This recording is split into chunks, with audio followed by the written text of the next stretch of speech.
Since the Titanic, no disaster of the sea has so shocked the world as the tragedy of the American luxury liner Morro Castle, in which upwards of 100 people lost their lives. On the homeward journey from Havana, only 5 hours steaming from New York, a mysterious fire broke out and gradually enveloped the whole ship. The origin of the outbreak is variously attributed to carelessness of the passengers, to an electrical storm, and to deliberate incendiarism, and the mystery is heightened by the coincidence of the death of the captain 6 hours before the alarm. These aerial pictures show the vessel in the grip of the flames, and looking down on the liner, imagination can visualize the ghastly scene on board where the spectre of death is imminent. Actual pictures of the rescue efforts were filmed by an amateur who was a passenger on the Monarch of Bermuda and of the first ships to reach the burning Morro Castle. Here's the tense moment as the first lifeboats reached the side of the rescue steamer.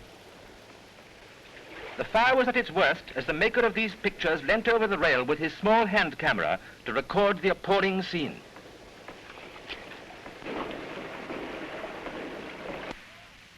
Residents along the New Jersey coast crowd the beaches in readiness to lend willing hands to the rescuing lifeboats battling their way through the breakers to the rocky shore. Passengers and crew, shivering and nerve-wrecked by the torment of the night, are taken swiftly into the care of sympathetic helpers. Every available doctor and nurse has been called into active service to aid the survivors as, crippled and dazed, they come up from the sea.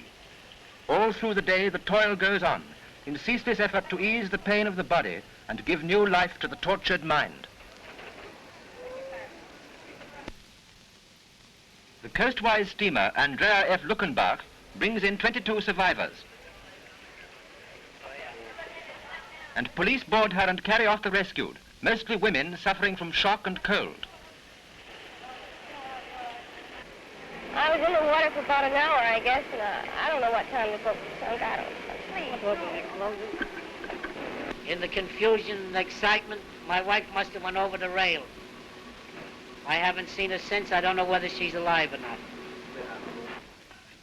Captain Francis of the British ship Monarch of Bermuda tells his brave tale modestly. It's difficult to talk about anything like this. The only thing I can say is that I'm terribly glad that my crew and myself were instrumental in saving 71 lives.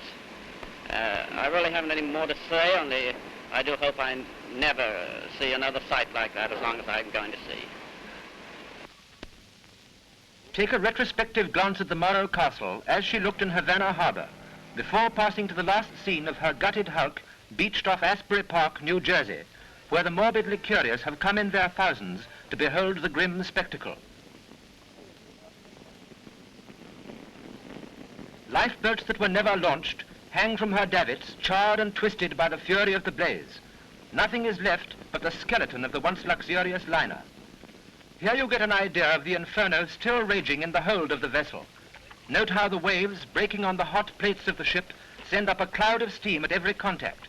And while the smoke still rises from the derelict, all the world waits the results of the investigations into the cause of the terrible tragedy.